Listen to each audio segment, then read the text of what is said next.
na kraju dala, preko seba je livana. Polje se čutili vojke, polje se čutili vojke, ti divojke, ti sestrice, a za njima tri momčeta, ljubećeta,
volio bi sa njom leći više nego u raj Božji u kuku.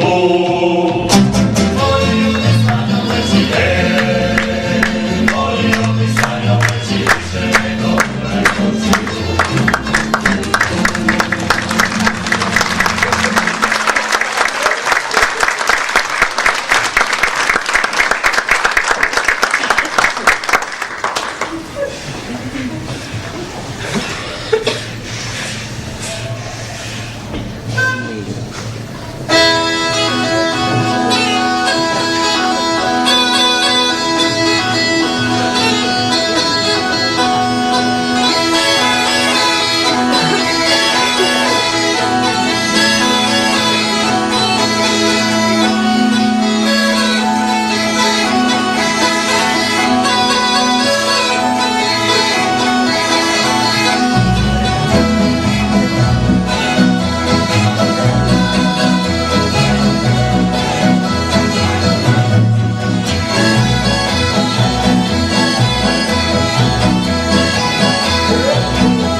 Sada ponovno pozivam gospodina Čedomira Antolića koji će nam izvesti skladbe iz svojeg duhovnog asortimana.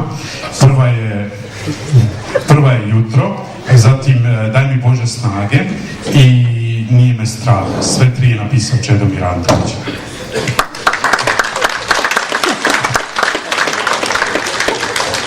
Naši vidite po mojoj brani da nisam baš od jučer. To traje već 40 godina. Vodim crkvi zborove i sad u Dominikanskoj na koloniji imam skoro 25 mladih i to, jel? I to mi je nešto najljepše u životu što sam nikad radio. Evo i moj Matija isto je sve nosio i Kiki na mešama i to.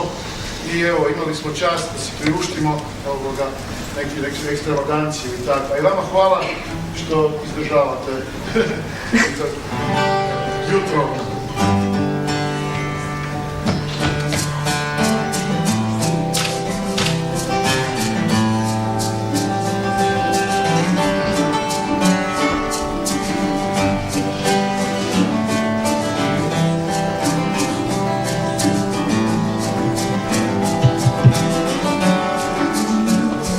Kada jutro dođe prozor u mojoj sobi, kada riječ tvoja uminje dušu mojim grudima, to mi trenje da šalješ da me dotakne, pa da hodam ovom stazom pored obale, da mi solske pjesma popoći, srce čisto na sred mora, da mi ostane, da pričamo s ljudima, djeci u koljeci pticama, kada je nebo daleko, a obaci ko zavjese u prostoru, to mi kapiše šalješ da me opere, to mi šalješ buru da me zagrije, vjetrove što stiču za zidove, pa sam snažan jer ti vjerujem, Gospode. Sve što trebam do buđenja, jedan tren, jedan san, jedna noć.